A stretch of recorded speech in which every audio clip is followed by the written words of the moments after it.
We had 20 clients, international team from all over the world, 4 Western guides, 28 climbing Sherpas from Nepal, and 12 kitchen staff. And when we heard about this case, we immediately knew, okay, there's an infection going on, there's an outbreak going on. So we have been very concerned about this. And from that day on, from the first case, the cases were ramping up. One member, then one of our guides, and then 6 Sherpas. 3 had symptoms. Most of them were non-symptomatic. All of them were evacuated by helicopter to a hospital in Kathmandu, and the hospital in Kathmandu did a PCR test, and the infection was confirmed. So it is official. They all recovered again. They are all good. They are still in quarantine, but they all recovered and don't have any symptoms. But if you are on the mountain, even in base camp of 5,300 meters, this can be life-threatening, even if it's only light symptoms. When you are higher up in the high camps at 7,000 or 8,000 meters, you definitely die on this. It might be much more, but the 100 plus are the cases that have been confirmed by official sources, like hospitals, doctors in Lukla COVID Station Hospital, in Kunde COVID Station Hospital. They confirmed 77 Sherpas tested positive from base camp.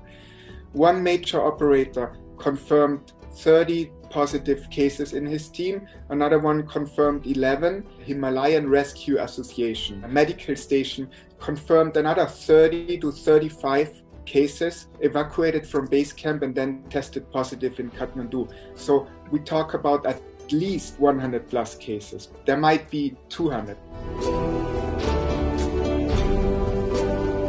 Even if we test someone negative, this person is going up the mountain, and then 2 or 3 days later getting positive and developing symptoms would be a dangerous situation. So we decided we have to stop this expedition because it's just too dangerous. All in all, there are about 1,500 people in base camp. That's 408 foreigners, and the other 1,100 are Nepali people like Sherpas, kitchen staff, people that work for the expeditions. When you walk through base camp, you can hear people lying in their tents sick, and that's what we hear from other teams. Most teams don't have test kits, so they don't know what's going on. They have just people that are sick, they isolate them in tents, and then they wait until it gets better. Or if it's not getting better, then they evacuate them by helicopter. That's what's happening every day. So there are at least 10 to 20 evacuation flights with helicopters from base camp every day.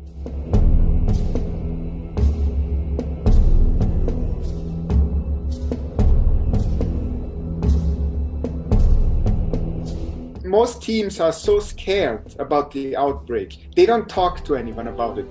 So everyone tries to cover this, but when you are in base camp, you can see that people are so scared. They are making ropes around their camps. They're making signs around their camps. Not allowed to enter, stay away. So everybody's aware there's a COVID outbreak.